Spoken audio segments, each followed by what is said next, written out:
우리 정진경 박사가 이 요청을 할 때에 이게 과연 되겠나 걱정을 했는데 오늘 오전 설교 해보니까 해도 이 강의를 해도 되겠다라는 확신이 있어서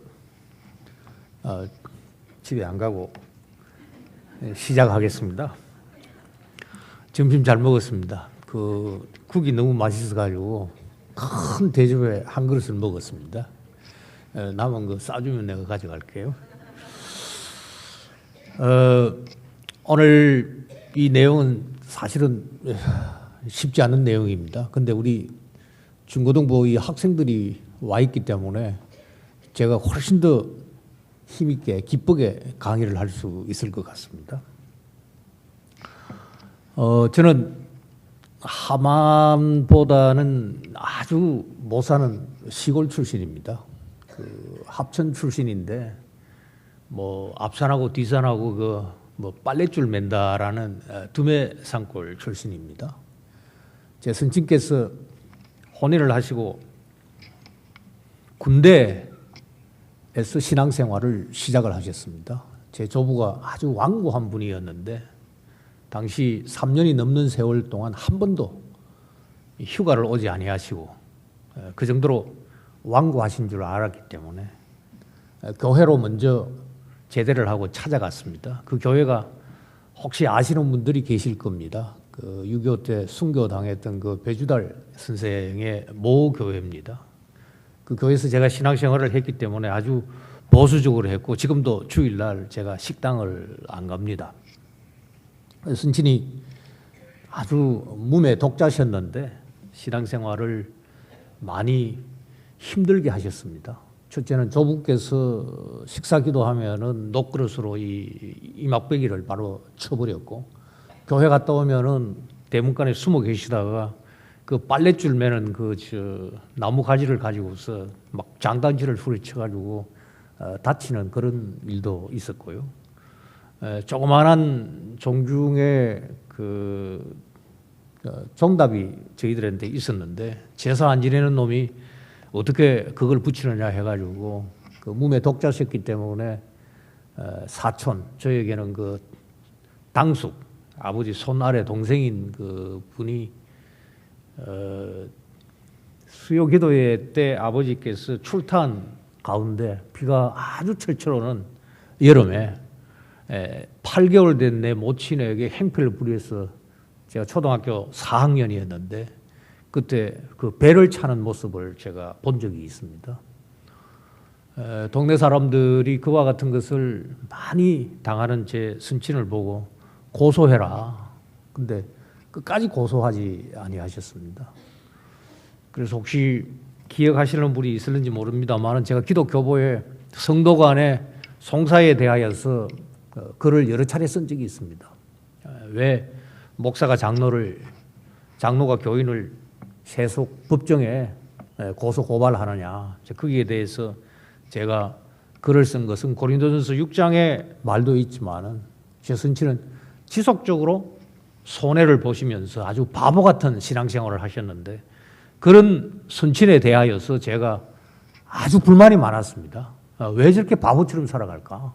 새마을운동한다고 그 문제는 옥답을 갖다가 그냥 내어 주셨고 뭐 그런 식으로 저희 7남매를 잘 가르치셨는데 제가 저희 동네에서 대학을 처음 나온 사람입니다. 그런데 제가 유학을 마치고 채 3년도 되기 전에 1994년 7월 20일 수요 기도에 갔다 오시다가 술 취한 그 봉고가 뒤에서 두 분을 현장에서 치어서 현장에서 주님의 부름을 받았습니다. 제가 이런 말씀을 드리는 이유는 오늘 루터와 칼빈이라는 이가 우리하고는 아주 거리가 먼 입니다. 한국 사람도 아니고 또 한국말을 썼던 이들도 아니고 그런데도 그 루터 선생과 칼빈 선생의 그 가르침을 제가 쉽게 이해할 수 있는 배경이 뭐냐? 제 선친의 가정교육입니다. 우리는 예수 믿기 때문에 달라야 된다. 동네에서 유일하게 신앙생활을 했기 때문에 그리고 핍박을 받기 때문에 저는 그런 가정교육을 아주 일찍부터 받았기 때문에 왜 같은 동네 살면서 한 시에 살면서 다른 삶을 살아야 되느냐. 그게 아마 오늘 오전 설교 내용하고 맥을 같이 할 겁니다. 시간의 단절, 공간의 단절, 그러면서도 본을 보여야 되는 삶을 살아가는 거. 7월 20일이 수요일이었기 때문에 저희들이 7월 21일 합천호에서 칠남매가 다 만나기로 했는데 개를 잡아가지고 모친이 그 모신탕을 아주 잘 했습니다. 그런데 마침 그때가 내 모친 환갑되는 해였는데 불신 사람들이 온갖 얘기를 다 했습니다. 저 아무개 장로 그렇게 평생을 살았는데 어떻게 저런 식으로 그 객사를 하느냐 뭐 등등 온갖 얘기가 다 있었습니다만은 세월이 지나고 난 다음에 저희 칠남매가 믿음으로 우뚝 서면서 동네 모든 이들이 저희들을 부러워하고 있습니다. 오늘 이것이 이 신학 이해하고 그 개혁하고 어떻게 연결되는지를 제가 한번 살펴보려고 합니다. 이거 보면은 뭐 아찔하죠. 강의 한번 보면은 혹시 강의안을 다 한번 읽어본 분이 계십니까? 제가 한번 읽어보고 질문할 수 있으면 질문을 해달라고 했는데 혹시 다 한번 읽어본 분 계세요? 아무도 안 계시네요. 뭐 잘 안 읽었습니다. 읽어보셔도 너무 뭐 무슨 말인지 어려울 수 있기 때문에. 그래도 혹시 질문 가져오신 분 계세요? 아무도 없습니까? 어쨌든 우리 아마 이 제목을 정 목사가 지은 것 같은데 이 개혁되는 교회, 변화되는 성도라는 제목은 참 잘 잡았습니다. 중학생 혹시 있는가? 중학생 손 들어봐. 제일 앞에 있는 친구가 남자야, 여자야? 여자구나. 몇 학년이지? 중학교 2학년. 개혁되는 교회, 변화되는 성도를 능동태를 바꾸면 어떻게 되지? 능동태, 수동태 알아? 아직도 잘 몰라? 우리 부모님들은 지금 대답을 하고 있는데. 그럼 고등학생 손 들어야 되겠다. 고등학생 손 들어. 고등학생 일어서. 일어서. 오케이. 몇 학년? 2학년. 이거 능동태로 한번 바꿔봐.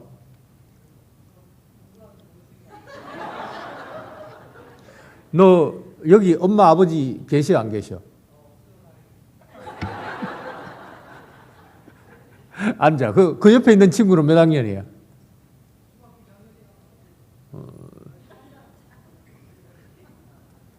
그럼 고등학생은 자네 하나밖에 없어? 또 누가 있어?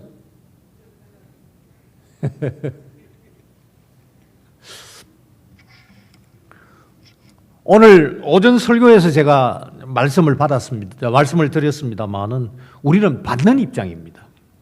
그렇기 때문에 개혁되는 교회, 변화되는 성도는 1차적입니다. 개혁되었기 때문에 그 다음에는 어떻게 해야 되죠?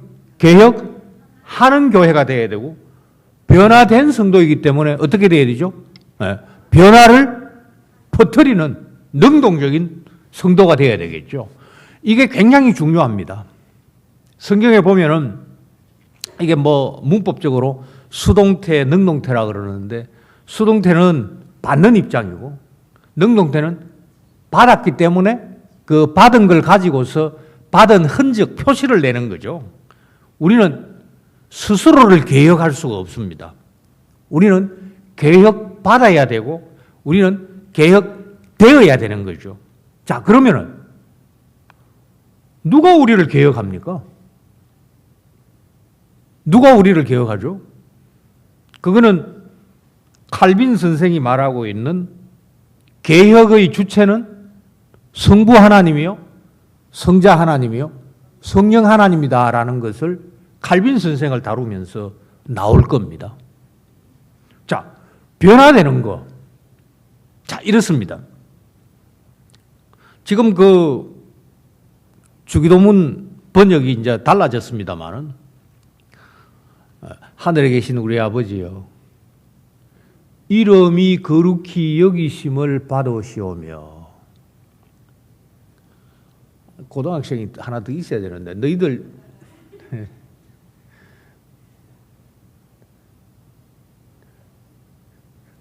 이름이 거룩히 여기심을 받으시오며, 이걸 능동태로 누가 한번 바꿔볼래?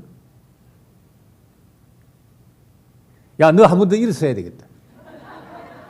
한 번 더 일어서.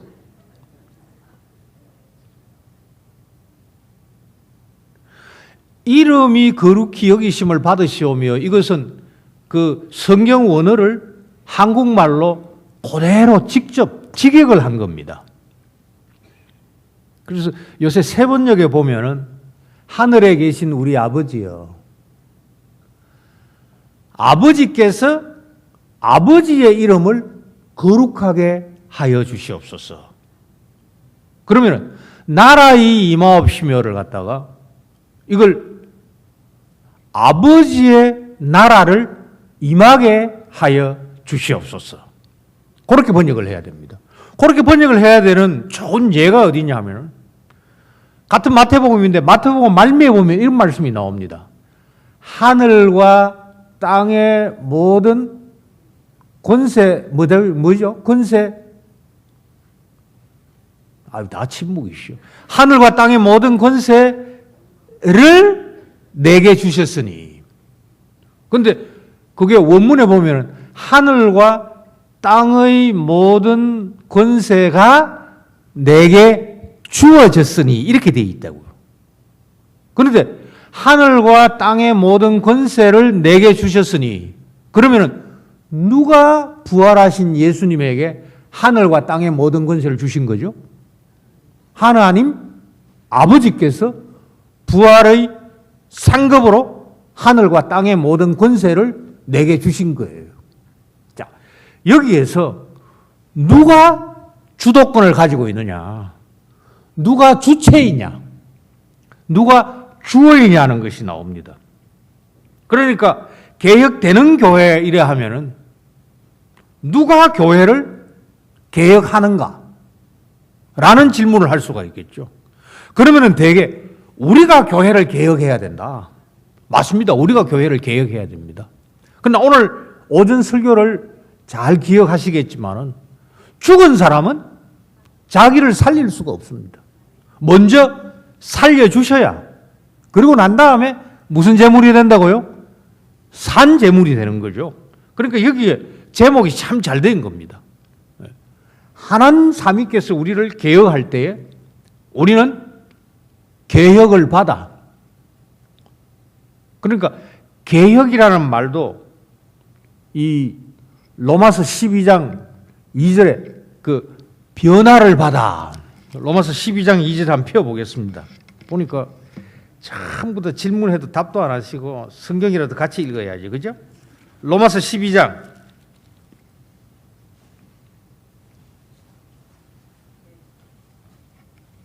제가 12장 1절을 읽겠습니다.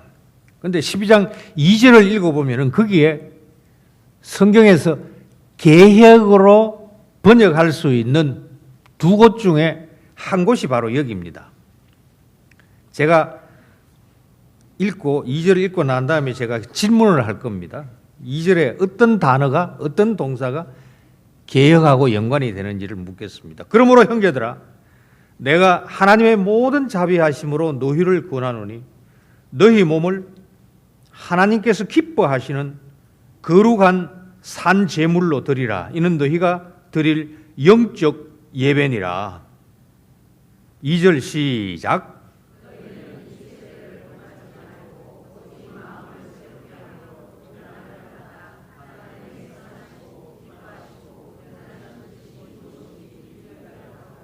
예.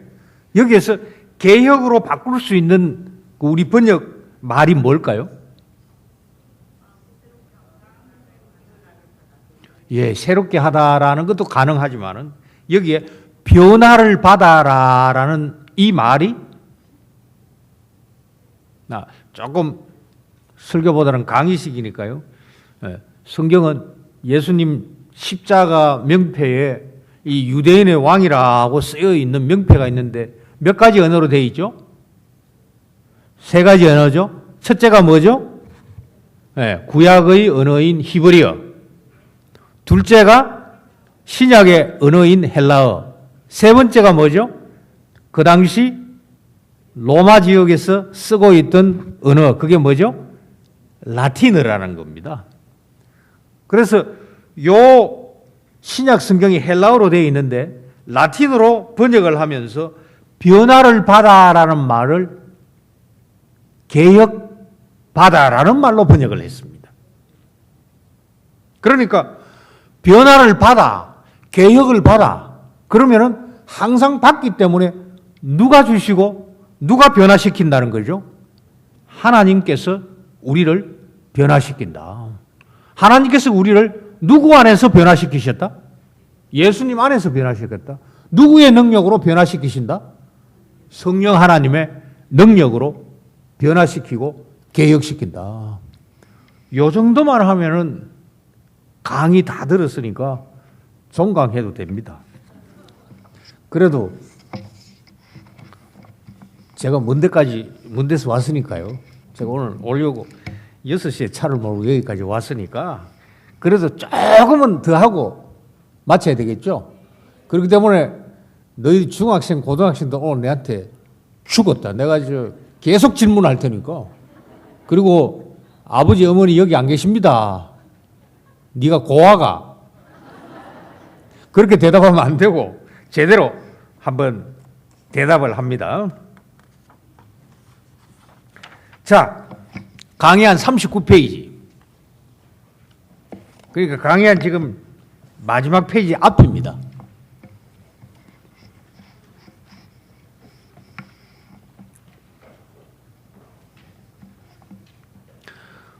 오늘 오전 설교를 들으셨기 때문에 그 설교 내용하고 연관을 시켜가지고 읽으시면서 확인이 되죠. 그러면 제가 이것을 읽고 난 다음에 앞으로 루터 선생이 무슨 말을 했기 때문에 이런 결론이 나오고 칼빈 선생이 무슨 얘기를 했기 때문에 이런 결론이 나오는지를 한번 살펴보도록 하겠습니다. 39쪽 그 6번 지속적 개혁의 과제 앞에 예배에서라는 말이 있죠. 자, 그거 우리 천천히 같이 읽도록 하겠습니다. 같이 읽습니다. 예배에서 하나님께서 말씀하시고 예배자는 자신의 죄를 깨닫는다. 그리고 자기를 포기하고 죄를 해결하시는 예수님의 은혜를 받는다. 이때 예배자는 응답하면서 삼위 하나님으로 충만하여지며 새 사람으로 거듭나 세상으로 파송받는다. 그러나 예배가 부패하거나 은혜의 자리가 아니면 예배자는 죄를 깨달을 수도 사죄를 받을 수도 없다. 은혜로 사죄함을 받은 예배가 신학의 자리이다. 주일 예배에서 예배자는 엿새 동안 세상을 향하여 선교사로 파송받는다. 예배에서 은혜의 방편으로 직분을 바로 수행하고 하나님의 형상으로 거듭나서 세상에서 하나님의 형상으로 빛과 소금의 사명을 수행해야 한다.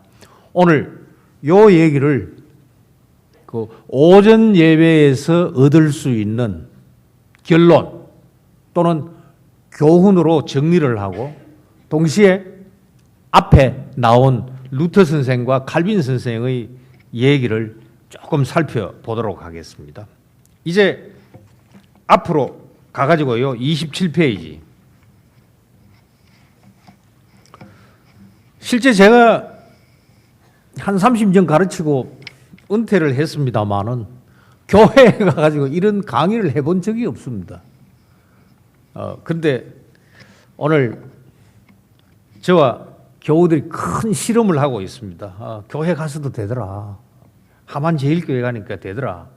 제가 경험하고 또 소문 좀 내고 싶은 욕심이 막 생깁니다. 제목이 루터 선생의 신학 이해, 칼빈 선생의 개혁 이해인데, 여기에서 신학과 개혁이라는 것은 같은 의미로 사용된다라는 것을 제가 좀 보여드리려고 하겠습니다. 신학 어렵죠? 신학 공부하려면 신학교 가야 된다, 그렇게 생각할 수 있습니다. 그런데 이 신학이라는 말 자체, 물론 한국말입니다. 그리고 이것은 한문으로 번역된 겁니다. 그런데 이 한문으로 번역된 신학이라는 말을 중국에서 번역한 것이 아니고 일본 사람들이 번역했고, 일본 사람들이 번역한 것이 오히려 중국으로 건너갔습니다. 이것은 그만큼 일본이 서양 문물을 빨리 받아들였고 중국은 그렇지 못했기 때문에 나온 현상입니다. 그런데 신학이라는 말이 이렇게 한문으로 번역이 되고 일본에서 한국어로, 일본에서 중국어로 이렇게 전파되는 과정에서 그러면 무엇을 가지고, 원래 어떤 원어를 가지고 신학이라는 말로 번역을 했느냐. 그 뜻은 하나님을 배우는 자라는 뜻입니다. 원래 신학이라고 번역이 될 때 그 서양 말의 원어가 뭐냐, 그리고 그 서양 말의 그 원어, 그것은 제가 공부한 네덜란드 말입니다. 이건 영어도 아니고 독일어도 아니고 네덜란드하고 일본이 아주 일찍 나가사키에서 서로 협상을 하고 무역을 하고 화란 사람들이 거기에 거주하면서 전도를 했기 때문에 그게 배경이 돼가지고 지금부터 한 500년 가까이 되었습니다. 그렇게 해가지고 이 화란 네덜란드 말이 한국말로 여기까지 오게 된 겁니다. 하나님을 배우는 자다. 우리가 배우려면 어떻게 해야 되죠? 누가 있어야 되죠? 배우려 하면은 가르치는 사람이 있어야 되겠죠. 그런데 하나님을 가르치는 자가 누구냐? 그 배경은 하나님께서 하나님을 가르친다라는 겁니다. 하나님이 하나님을 가르친다. 그거 참 이상하다. 우리 잘 알고 있는 요한복음 1장 18절에 보면은 한번 찾아보겠습니다. 요한복음 1장 18절.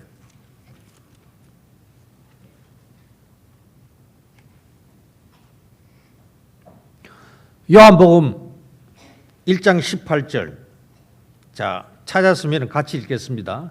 본래 하나님을 본 사람이 없으되 아버지 품속에 있는 독생하신 하나님이 나타내셨느니라.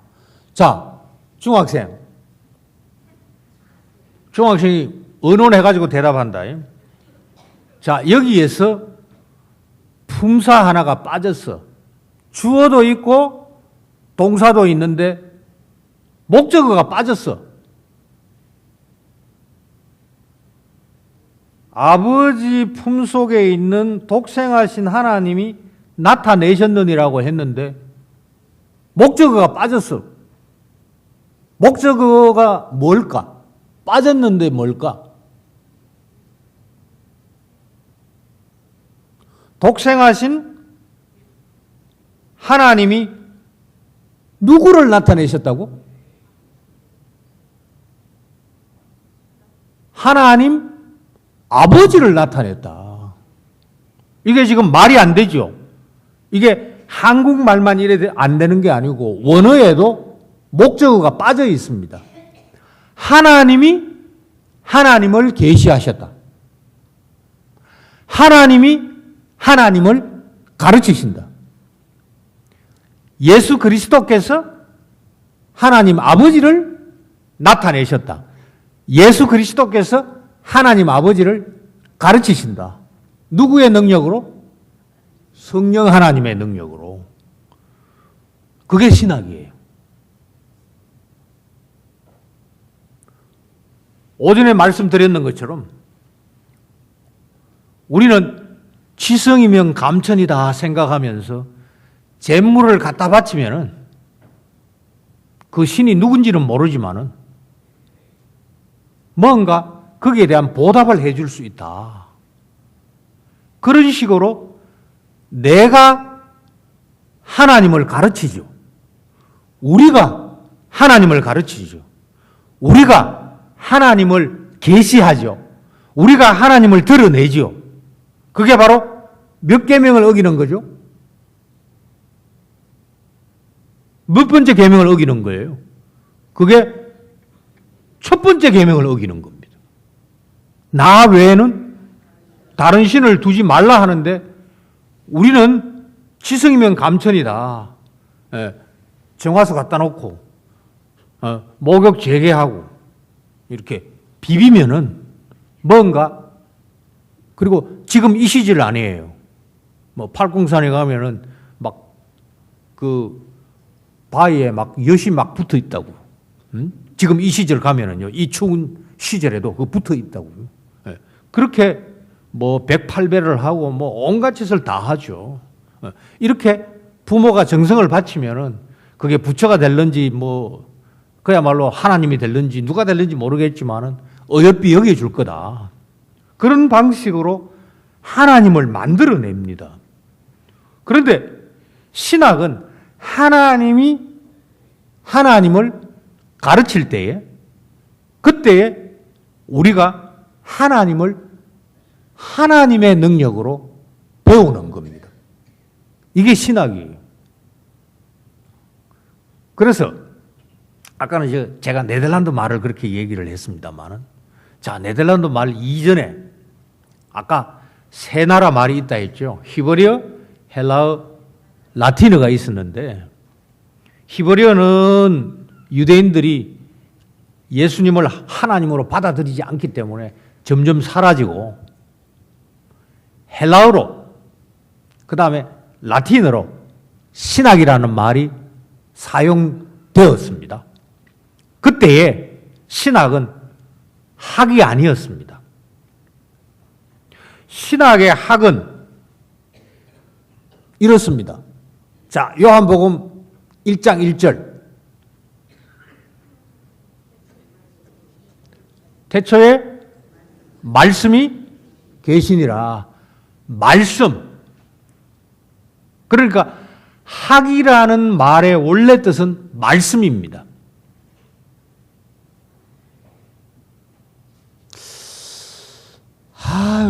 학생들이 조금 더 왔으면 좋은데 말이에요.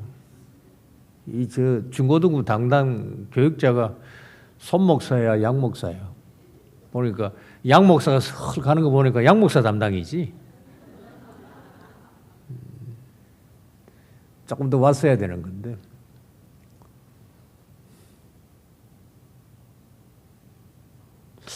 저기에 중학생이 좀 더 있지 싶은데.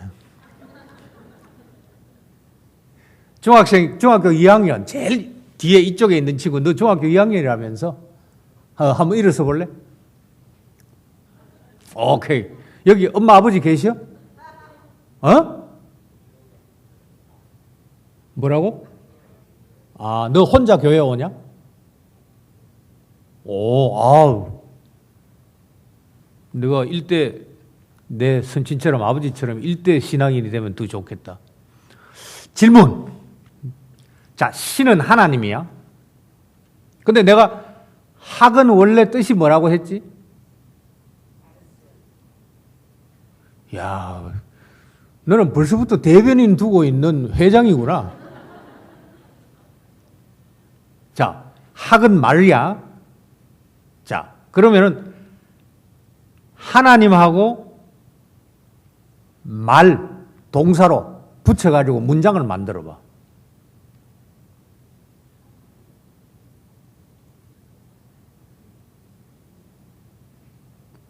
질문은 잘 알겠어? 앉아라 그러면. 근데 네 생각에 여기 엄마 아버지 있는 중학생은 누구야? 지명해라.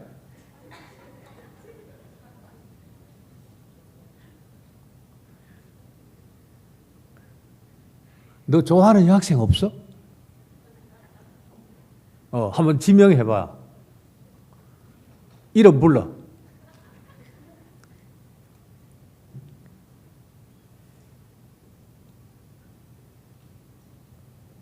누군데? 너 뒤에 있는 친구? 너 뒤에 있는 친구 한번 일어서 볼래? 마스크한 친구. 몇 학년?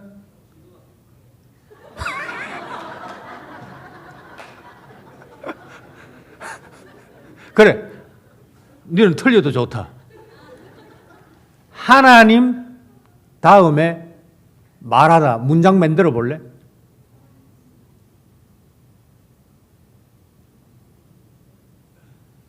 크게 해봐. 틀려도 돼.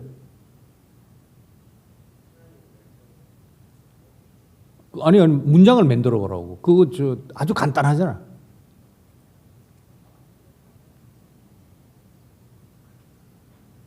모르겠어? 앉아라.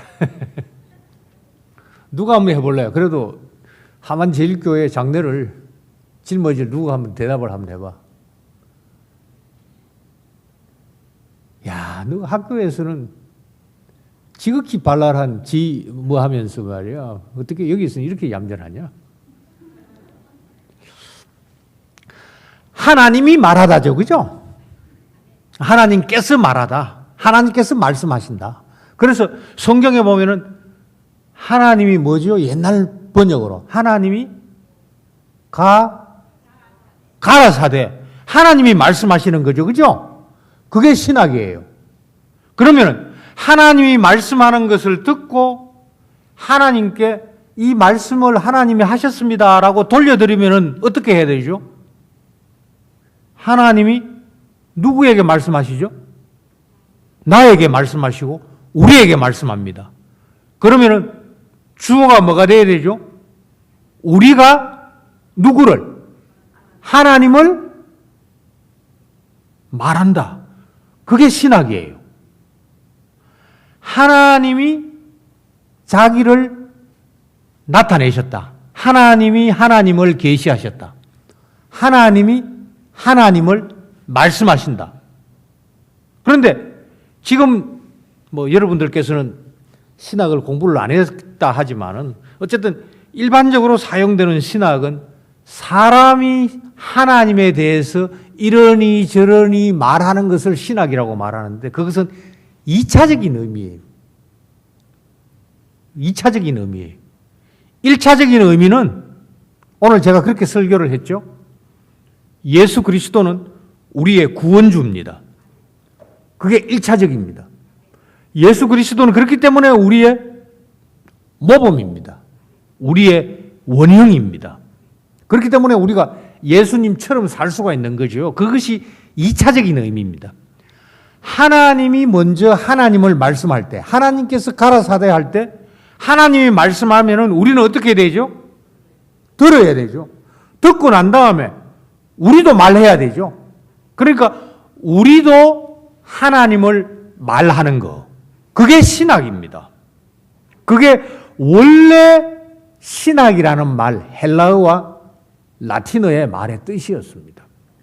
그렇기 때문에 우리가 신학을 하려면은, 우리가 하나님을 말하려면은 어떻게 해야 되죠? 하나님의 말씀을 잘 들어야 되죠. 근데 하나님의 말씀을 우리가 언제 어디에서 들어요? 예배에서 듣는 거죠. 아주 대답 잘했습니다. 그래서 아까 읽었던 것처럼 우리는 예배에서 하나님의 말씀을 듣고 그 말씀을 들었습니다라고 하나님께 돌려드리는 게 뭐죠? 찬송입니다. 기도입니다.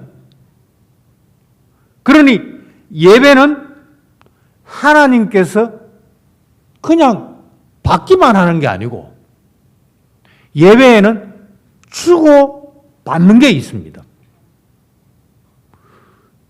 우리가 어릴 적에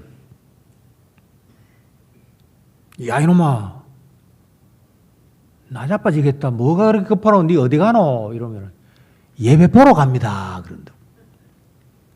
그러면 나이가 조금 들면 야 이놈아 예배는 보는 게 아니고 이렇게 어떻게 해야 된다고? 예배는 드리는 거다. 거기에서 멈춘다고. 오늘 오전에서 말씀드렸죠. 드리려면 먼저 어떻게 해야 된다고요? 받아야 되죠. 그러니까 우리가 예배에서 드리는 것만 있는 게 아니고 예배에서 받는 게 있어야 되고 예배에서 드리는 것은 뭐라고 해야 되겠죠? 자, 아버지가 말씀하십니다.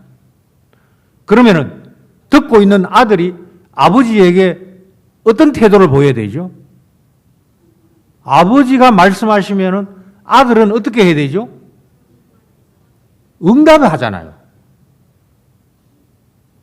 아버지가 말씀하면은 예 들었습니다. 그 제 선생님은 제가 참 지혜로운 선생님이다. 제가 가르치고 있을 때 도대체 교수님 선생은 누굽니까? 이렇게 제가 물으면 내 선생은 물론 하나님 삼위시지만은 내 선친이다. 어린 시절에 심부름을 시키면은 쭉 말씀을 하세요. 그러면은 자 내가 그 사람이라 생각을 하고 네 어떻게 얘기할 수 있는지 한번 해봐라. 복창을 시키세요. 복창. 우리의 신학은 복창이에요. 그렇기 때문에 그 복창의 내용은 우리한테서 나오는 게 아니에요. 항상 어떻게 해야 되죠? 먼저 들어야 됩니다. 먼저 받아야 됩니다. 그래서 예배가 그렇게 중요한 거예요. 만약 여기에서 보급을 자꾸 받지 아니하면은 자꾸 보급을 받아가지고 채우지 아니하면은 이게 말씀이 없는 예수쟁이가 되는 겁니다. 그러면은 지성이면 감천이라는 생각으로 하나님을 우상으로 만들어내요. 그러니까 주일날 열심히 여기 와야 되는 겁니다. 뭐 하기 위해서? 듣기 위해서. 자, 여기까지 정리하면은 이렇습니다. 하나님이 가라사대. 하나님께서 가라사대. 하나님께서 말씀하신다. 하나님께서 우리에게 말씀하신다. 그게 신학입니다. 그러면은 우리는 그것을 듣고 어떻게 해야 된다고요? 응답해야 되겠죠? 응답해야 되겠죠? 그러면 우리가 들은 대로 복창을 해야 되는 겁니다. 네. 우리는 하나님을 말한다. 여기까지 하면은 루터 선생이 했던 얘기를 막 복잡하게 조금 더 설명을 해가지고 아주 더 상세하게 설명할 수 있습니다만은 그건 제가 시간 관계상 안 할게요. 왜 안 하느냐? 제가 박사가 돼서 왔습니다. 7년 반 유학을 하고 박사가 돼서 왔는데 제 선친이 아까 말씀드렸던 것처럼 그렇게 주님의 부름을 받았기 때문에 유언을 못했습니다. 근데 평소에 늘 하시던 말씀이 있습니다. 너는 박사가 되고 교수가 될 테니까 제가 교수 요원으로 유학을 갔습니다. 교수가 될 테니까 꼭 이것만은 지키라. 설교 시간 지켜라. 강의할 때도 시간 꼭 지키라. 그래서 제가 설교 시간은 오늘 사실은 그 오늘 설교를 그대로 읽으면 25분입니다. 근데 우리 정진경 박사께서 그래도 한 45분 해도 됩니다 해가지고 제가 오늘 45분 한다고 애먹었습니다. 제 선친 유언을 내가 어긴 거죠. 근데 오늘 오후에 강의는 선친 유언을 따라가지고 무조건 문장이 안 끝나도 시간만 되면 무조건 내가 마칩니다. 예. 그 시간이 지나면은 끼친 은혜 까먹는다. 그 말씀을 늘 하셨어요.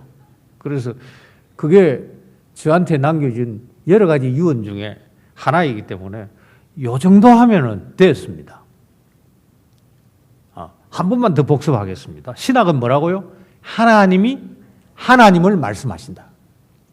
그게 1차적인 신학이고 2차적인 신학은 뭐죠? 우리가 하나님을 말씀한다. 그러니까 이거 응답하는 거죠. 그게 예배에서 이루어집니다. 그러니까 예배에는 우리가 하나님께 드리는 게 있습니다. 설교하면서 말씀을 드렸습니다만은 제일 앞서는 게 뭐냐면 예배의 초청입니다. 그러니까 이 예배의 주빈이 누구냐? 요새 이제 혼인철이니까 그죠? 혼주가 있죠. 그 결혼식이라는 잔치의 초청자가 혼주 아니에요. 이 예배의 초청자가 누구냐? 우리는 우리가 예배의 주인이라고 생각을 하죠. 아니에요. 하나님께서 예배의 주인이십니다. 그래서 하나님께서 우리에게 받으시기 전에 먼저 주시죠. 누구를 주시죠? 그리스도를 주시고 누구를 주시죠? 성령 하나님을 주시죠. 그런데 이 예수 그리스도를 주시고 성령 하나님을 주시는 그 모습, 그 방법, 그 도구가 뭐냐? 우리가 흔히 말하기를 설교라고 얘기합니다. 그래서 설교를 듣고 난 다음에 오늘 하나님 말씀, 주신 말씀에 은혜 받았습니다 라고 인사하는 것이 그 성도들이 목사에게 하는 그 좋은 응답이죠. 그게 바로 신학입니다. 내가 오늘 목사님을 통하여서 삼위 하나님을 만났습니다. 삼위 하나님이 나를 찾아왔습니다. 그래서 삼위 하나님께서 나를 채워주셨습니다. 목사님이 하는 그 신학을 통하여서 신학의 주인이신 그 성부, 성자, 성령 하나님께서 내 속을 채워주셨습니다. 저는 그렇게 목사 후보생들을 30년 가르쳤기 때문에 그렇게 내가 늘 강조합니다. 그래서 목사는 매 주일마다 모든 교인들을 신학자로 만들어야 된다. 그러니까 우리 모든 교우들이 신학자라는 사실을 기억하시기 바랍니다. 하나님 삼위를 말하는 우리는 신학자이다. 여기서 한 걸음만 더 나가면은 말한다는 게 말이기도 하지만은 창세기 1장 1절이 뭐죠? 태초에 태초에 하나님이 천지를 창조한다. 하나님께서 천지를 창조하실 때에 뭘로 창조하셨죠? 말씀으로 하셨죠. 그래서 하나님의 말씀과 그 말씀의 행동은 똑같습니다. 이걸 우리는 언행일치라고 얘기를 하죠. 하나님이 말씀하시는 것은 약속입니다. 하나님이 약속하신 것은 그 약속을 바로 지킵니다. 여기에서 제가 한 가지 루터 선생하고 연관된 얘기를 하겠습니다. 자, 종교개혁이라고 합니다. 종교개혁은 뭐 99개, 95조항과 연관이 됐다고 얘기를 하는데 그것은 고해성사를 비판한 겁니다. 고해성사라는 것은 막 어렵게 얘기를 하지만 회개하는 겁니다. 그런데 루터 당시에 또 루터 이전에 그것을 갖다가 중세라고 하죠. 그 시절에 교회 교인들이 회개를 잘 안 해요. 왜? 나면서 예수쟁이가 되니까. 억지로 교회 가니까. 회개를 안 해요. 회개를 안 하니까 이 신학자라는 것들이 꾀를 짜낸 겁니다. 어떻게 하면 저 교인들 회개할 수 있게 만들까? 연옥을 만들어야 되겠다. 그래서 연옥이 나온 겁니다. 연옥은 뭐냐? 오늘 이 영화를 하나 제가 보여드리려고 했는데 깜빡했습니다. 그 연옥은 연옥불이라는 게 있습니다. 그 연옥의 공포, 그것을 조성을 하는 거예요. 그러니까 이 네 단계입니다. 기꺼이 마음에서 뉘우침이 있으면은, 마음에 뉘우침이 있으면은 그것을 입으로 고백을 합니다. 그러면은 거기서 멈춰서는 안 돼요. 이게 잘못된 교리입니다. 그러면은 손발로 스스로 그 뉘우침에 해당되는 벌을 받아야 됩니다. 이게 지금 루터 선생이 가장 비판한 겁니다. 내가 내 죄를 뉘우치고 입으로 고백하고 난 다음에 그 죄의 벌을 내가 세 번째 받아야 됩니다. 그러면은 신부가 이 얘기를 듣고, 그래, 죄에 대해서 마음에 뉘우치고 자네 입으로 고백하고 거기에 해당되는 벌충을 했으니까 자네 죄는 용서함을 받았네라고 선언을 하면은 고해성사가 이루어지고, 그러면은 성찬식에 참석할 수가 있습니다. 근데 루터 선생이 볼 때에 이게 잘못됐어요. 왜 잘못됐느냐? 마음에서 기꺼이 진심으로 고백하지 아니하니까 연옥을 만들어 가지고 네 뉘우치지 아니하면 연옥간대 하면서 협박을 한 거예요. 그러니까 할 수 없이 입으로 고백을 하는 겁니다. 그렇게 할 수 없이 벌충을 받는 거예요. 근데 벌충 받는 것도 신부가 지 마음대로 결정을 합니다. 근데 더 심각한 것은 돈이 있는 사람은 면제를 받아요. 어떻게 면제를 받느냐? 돈으로 머슴을 사가지고 네가 내 대신 금식해야 돼. 내가 돈 줄게. 너 가족 양식 사라. 어떤 때는 곤장을 맞아야 되는데 너 내 대신 돈 줄 테니까 곤장 맞아라. 그러면서 귀족들은 십계명에 온갖 더러운 범죄를 다 범하는 거예요. 그러니까 종교와 권력이 결탁해가지고 하나님의 말씀, 신학을 변질시켰던 겁니다. 그래서 루터 선생이 이것을 갖다가 확 뒤엎은 거예요. 우리가 벌충을 받으면은 하나님께서 하만제일교회 아무개 다른 아무개들보다는 낫구나. 그래, 너 용서해 줄게. 이거는 하나님께서 우리를 찾아오시는 게 아니고 우리가 하나님한테 바치면은 하나님께서 네 자격이 있구나. 그래서 우리 교우들 가운데서 그런 얘기하죠. 저거 내 자식인데 어떻게 저렇게 신앙생활을 안 하노? 그래, 목사 찾아가가지고 아이고, 내 아들 저 그래도 막 장가까지 갔으니까 집사 주십시오. 직분 맞추면은 일하고 믿음이 생길 겁니다. 아주 잘못된 겁니다. 그게 가톨릭에서 만들어낸 바로 이런 교리하고 맥을 같이 하는 겁니다. 루터 선생은 뭐라고 했냐? 아까 말씀드렸던 것처럼 하나님이 말씀하시면은 하나님은 행하신다. 하나님이 말씀하시는 것은 하나님의 약속이다.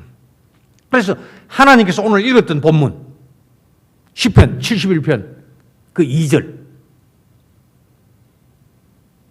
하나님께서 말씀하시고 하나님께서 우리에게 주시는구나, 하나님께서 채워주시는구나 라는 것을 루터 선생은 깨달았습니다. 그래서 우리는 하나님 앞에 가져온 거 아무것도 없지만 하나님께서 왠지 오전에 설교했듯이 왜 우리를 이렇게 했는지 찬송하리로다. 우리를 창세전에 그리스도 안에서 택하셨다. 왜? 이유가 없어요. 그것은 약속입니다. 우리가 아무것도 행하지 아니했을 때 하나님께서 무다히, 이게 참 경상도 말로 이게 무다히 찾아오신 거예요. 무다히 찾아오셔가지고 말씀하시는 그 약속을 이루어 주신다. 그러니까 벌충 받으니까 야 자격 있다가 아니고 벌충도 받기도 전에 그것이 죄인지도 모르기도 전에 그것을 회개하기도 전에 찾아오셔가지고 그리스도를 은혜로 주시면서 구원과 영생을 약속하신다. 그래서 나의 나된 것은 보시지 아니하시고 하나님이 말씀하시고 약속하시고 그것을 나에게 이루어 주신다. 그러면 그 하나님의 약속을 받는 그릇은 뭐가 되죠? 오전에 설교했죠? 오전에 설교했죠? 공짜로 주시는 것 받는 그릇이 뭐라고 했죠? 그게 믿음이에요. 그게 오직 믿음이라는 것을 루터 스승이 깨닫는 바로 길이었습니다. 우리의 행동이 아니라 주시는 약속인 예수 그리스도를 빈손으로 받는 것.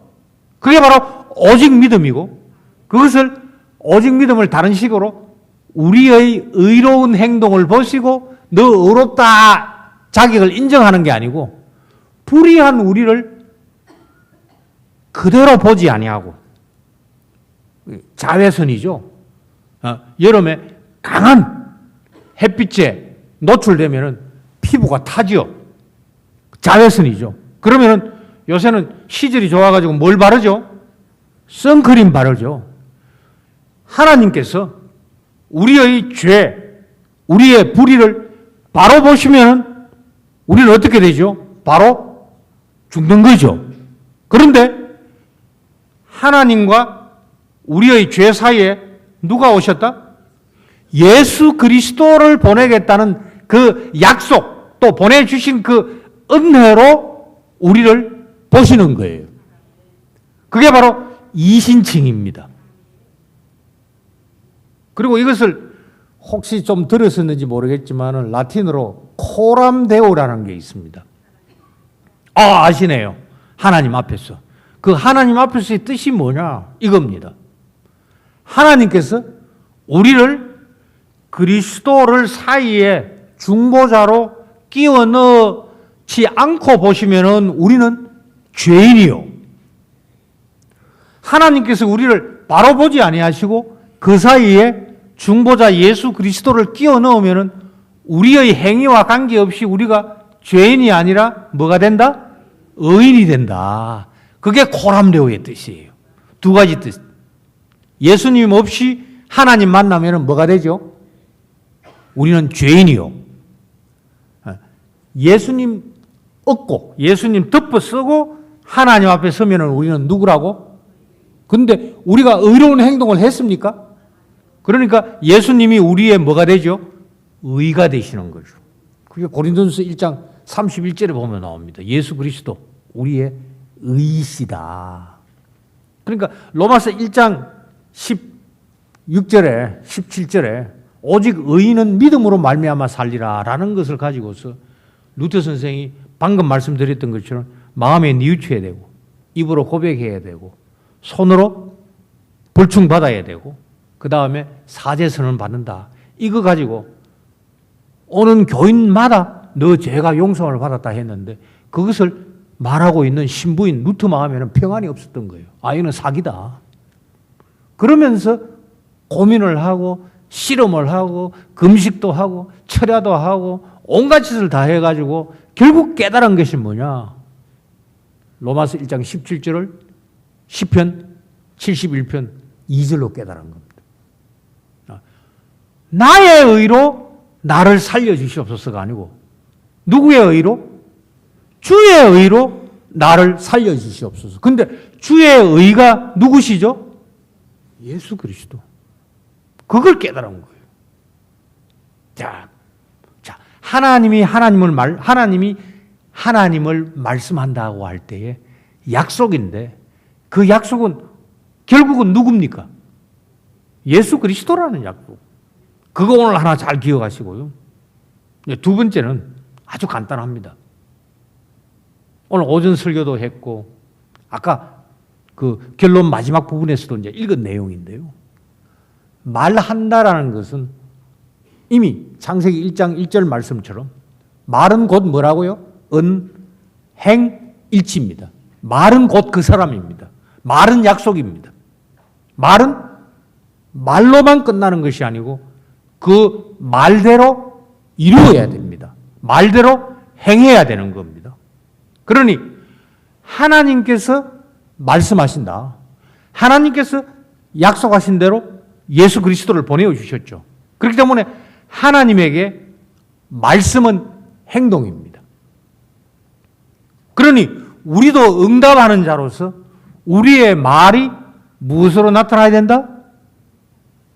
행동으로 나타나야 된다. 오늘 오전 에베소서 2장 말씀 따라서자면 우리는 무엇을 위하여서 그리스도 안에서 지음을 받았다?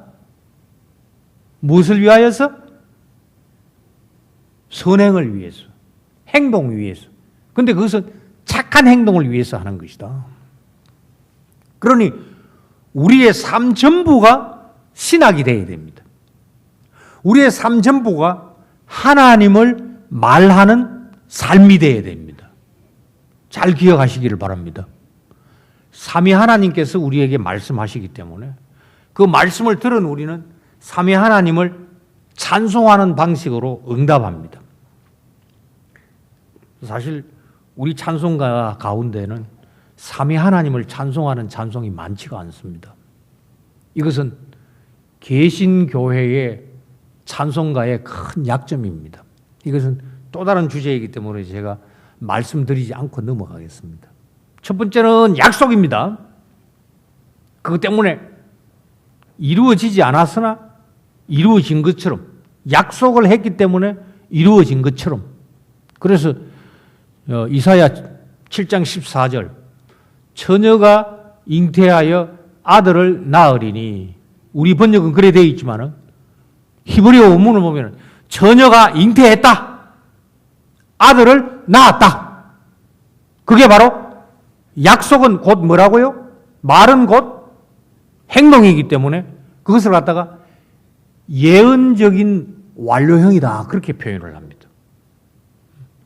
약속은 곧 성취이기 때문에. 그래서 하나님께서 우리를 용서하실 때에 우리가 벌충을 받았다고 해가지고 그것을 보고 하는 것이 아니라 우리의 행한 것은 아무 고려도 안 하시고 스스로 우리의 의가 되는 예수 그리스도를 통하여서 우리를 용서해 주는 것처럼, 그게 첫째고, 따라서 우리도 약속을 지키는 사람이 되어야 됩니다. 사도신경은 약속입니다. 그래서 사도신경을 고백을 할 때는 눈을 뜨고 해도 됩니다. 그거는 하나님 삼위에게 하는 약속이고 형제 자매에게 하는 약속이고, 그리고 여기에 없지만은 예배당 바깥에 있는 불신자한테 하는 약속이에요.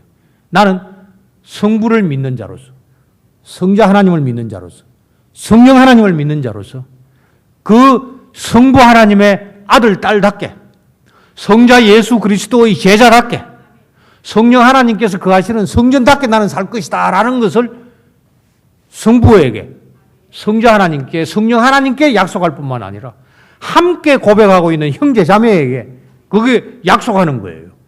서약하는 거고, 그리고 바깥에 있는 사람에게 서약하는 겁니다. 이게 바로 두 번째 말씀드리려고 하고 있는 신학입니다. 신학은 하나님을 말하는 것인데, 말하는 것은 말로만 끝나는 것이 아니라 행동, 삶 전부를 포함하는 것이 말인데, 그 근거는 하나님의 말씀은 하나님의 행위, 예수 그리스도와 성령 하나님을 보내주는 그 행위에서 약속되었고 성취되었기 때문에 우리도 성부 하나님을 닮아서, 성자 하나님을 닮아서, 성령 하나님을 닮아서 말하는 것, 몸으로 말하는 것, 삶으로 하나님을 말하는 신학자가 되어야 되겠다. 자, 이 정도 하면은 맞춰도 되겠죠. 지금 3시 40분이니까. 결론. 이미 말씀드렸습니다만 칼빈, 이게 지금까지 얘기한 건 루트 선생이에요. 자, 신학은 한 번만 더 질문하고 답하고 넘어가겠습니다. 신학은 뭐라고요? 하나님을 말하는 것인데, 하나님을 말하고 하나님을 배우기 위해서는 먼저 어떻게 해야 된다? 하나님의 말씀을 들어야 되고 하나님의 가르침을 받아야 된다. 그리고 신학은 말로만 끝나는 것이 아니고 우리의 행동, 우리의 삶 전부가 신학이어야 한다. 그래서 신학을 학문으로 보지 마라. 하나님을 말하는 것. 그래서 하나님을 잘 말하기 위해 가지고 주일마다 여기에서 충전을 받아야 됩니다. 여세 동안에 하나님을 말하다가 보면은 이게 마모가 된다고요. 왜 마모가 되느냐? 세상이 악하기 때문에. 닳고 닳아가지고 여기 주일마다 와가지고 충전을 받아야 됩니다. 재보급을 받아야 됩니다. 그래서 주일과 예배가 중요한 겁니다. 그렇게 해가지고 그 이신칭이 코람데오 루터의 신학 이해를 정리했고요. 칼빈의 개혁 이해는 여기에 대한 정리와 적용입니다. 칼빈의 개혁 부분을 한번 보도록 하겠습니다. 34페이지인데요. 34페이지.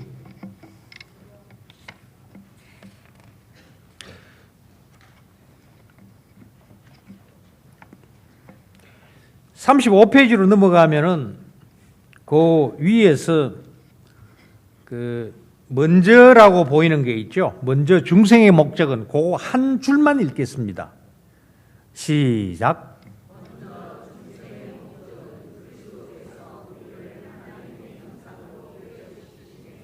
예.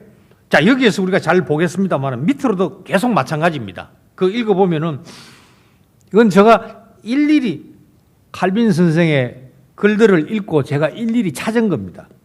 일일이 찾게 된 이유가 뭐냐면은 제가 한동안 칼빈 선생의 성경 주석을 가지고서 아침마다 성경 공부를 했던 시절이 있습니다. 그때 자꾸 이제 메모를 하다가 보니까 어떤 공통점이 보이는 거예요. 어떤 공통점이 보이냐 하면은 하나님의 형상이라는 말이 자주 나옵니다. 하나님의 형상이라는 말은 창세기 1장에 나옵니다. 물론 이후에도 나오지만은. 그런데 읽어보니까 항상 하나님의 형상으로 그 다음에 나오는 동사가 뭐냐면 개혁한다라는 말인데 이게 아까 말씀드렸던 것처럼 개혁하는 교회가 아니고 항상 개혁된다. 우리는 하나님의 형상으로 개혁된다. 그런데 그때의 주어가 누구냐? 어떨 때는 성부 하나님이에요. 어떨 때는 성자 하나님이에요. 어떨 때는 성령 하나님이에요.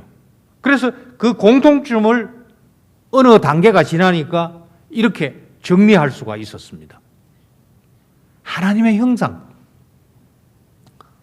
형상은 거울입니다. 자, 말씀드렸죠? 우리는 하나님을 말하는 신학자입니다. 자, 그러면은 우리 몸이 거울이 되어서 우리 몸에서 성부 하나님이 보여야 됩니다. 성자 하나님이 보여야 됩니다. 성령 하나님이 보여야 됩니다. 그게 바로 하나님의 형상이라는 뜻입니다. 문제는 우리가 그러면 하나님을 보여줄 수 있느냐? 우리 몸이 더러워가지고 오히려 이생의 자랑, 이 정욕과 욕심만이 비추어지는 거죠. 그러니까 우리 몸을 개혁하는 분이 누구냐? 십자가의 예수 그리스도입니다. 이런 방식으로 성부와 성자와 성령 하나님이 우리 몸을 청소하셔가지고 청소하시는 분의 모습이 드러나도록 하는 것. 그게 바로 하나님의 형상입니다. 그래서 주어가 하나님이에요. 하나님께서 우리를 개혁하신다. 그래서 우리는 하나님 삼위의 능력으로 이제는 우리 자신을 개혁할 수 있다. 그게 칼빈 선생이 말씀하는 겁니다. 이게 결론입니다. 이제 결론이니까 제일 뒤에 문장, 한 문장 읽으면 이제 끝나는 겁니다. 40페이지.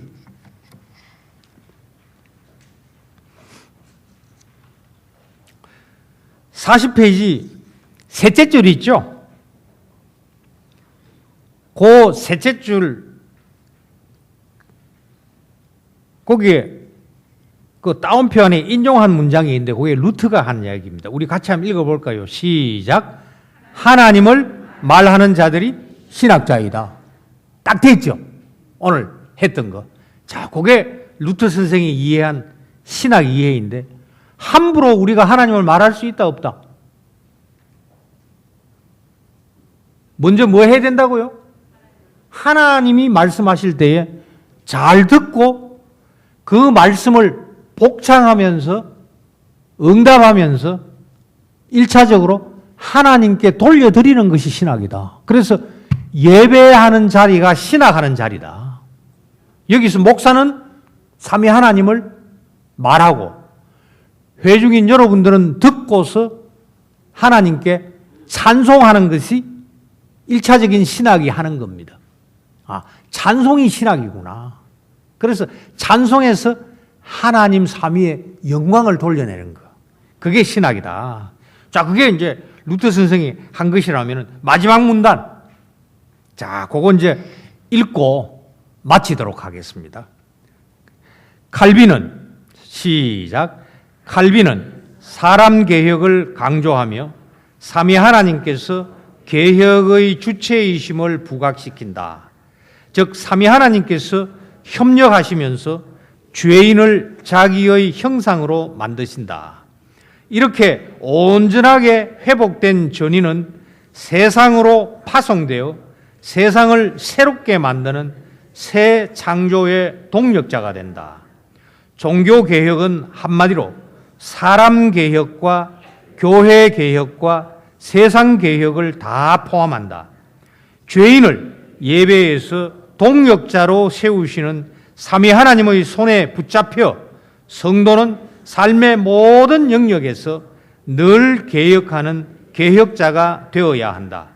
이렇게 말과 삶에서 신학을 구현하며 그분께 세세토록 영광 돌리는 것이 성도가 짊어져야 하는 개혁의 사명이다. 이게 결론입니다. 오늘 수고하셨습니다. 함안제일교회 교우 여러분들, 제가 볼 때에 다 A 학점 받아도 됩니다. 특별히 우리 중고등부 친구들 뭐 졸기도 하고 엉뚱한 소리도 했지만은 참 여러분들이 와서 아주 기쁩니다.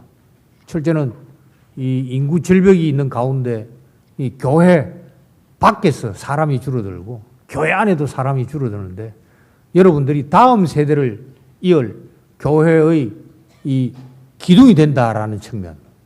그래서 여러분들이 감사하게도 주께서 나를 보내어서 어린 시절에 신학이라는 말을 들을 수 있었다. 이것이 여러분들이 한평생 살아가는 데 있어가지고 좋은 가르침 가운데 하나가 되었으면 아주 좋겠어요. 우리 교우들에게 마지막으로 말씀드리고 싶은 것이 이것입니다. 뭐 정치 얘기인데요. 정치 얘기가 아닙니다. 뭐 여기 오면 되게 뭐 여당 지지층이고 또 조금 저쪽으로 섬진강 넘어가면은 또 야당 지지층이고 그러는데 정치가에 대한 얘기를 하지만 이 정치 얘기가 아닙니다. 내일부터 또 정치꾼들이 또 싸울 겁니다. 또 뒷조사합니다. 또 너는 틀렸고 나는 옳다고 얘기할 겁니다.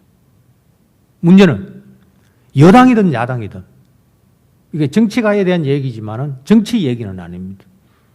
여당 정치인이든 야당 정치인이든 오늘 오전에 제가 설교한 내용, 오늘 오후에 이 개혁과 신학에 대해서 말한 이 내용처럼 살아가고 있는 정치가가 많이 보이지가 않아요.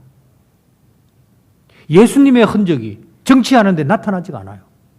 입으로 나는 예수님이다 할 필요 없이 정말로 주일날 오늘 은혜를 받았기 때문에 여당은 야당을 향하여서 야당 정치가는 여당 정치가를 향해 가지고 참 이렇게 희생하는 사랑하는 이렇게 참 개혁하고 신학하는 이런 모습이 있으면 좋겠는데 주일날은 그냥 천국 가는 이 티켓 얻기 위해서 오는 것 같고, 예배당 문 열고 정치하는 모습을 보면은 그게 예수쟁이 흔적이 하나도 없습니다. 이게 진짜 신학이 없기 때문이에요. 예, 목사들이 제대로 신학을 안 가르치기 때문입니다. 그냥 세상의 이생의 자랑의 기준을 따라가지고 정치가가 되었을 뿐이지 그 모습에서가는 하나님의 형상이 드러나지 않아요. 말과 행동이 일치하지 아니하는 그런 세상을 우리가 살아가면서 우리가 여기에 아마 뭐 정당원도 있을 수 있을 거고요. 또 뭐 여러 가지 어떤 일들을 하시면서 공무원도 계시고 할 것인데 우리가 거기에 세뇌를 당합니다. 예배당 안에서 받은 말씀하고 바깥의 세상이라는 것이 너무나 차이가 많이 납니다. 부디 우리가 바깥에서 어떤 일을 하든지 간에 오늘 말씀처럼 개혁되는 교회의 교인 그리고 변화받은 성도로서 하나님 닮은 형상으로서 예수님다운 모습 그리고 성령 하나님의 능력으로 이 세상을 이겨나가는 그런 삶을 살아갈 수 있는 모든 교우들이 되기를 바랍니다.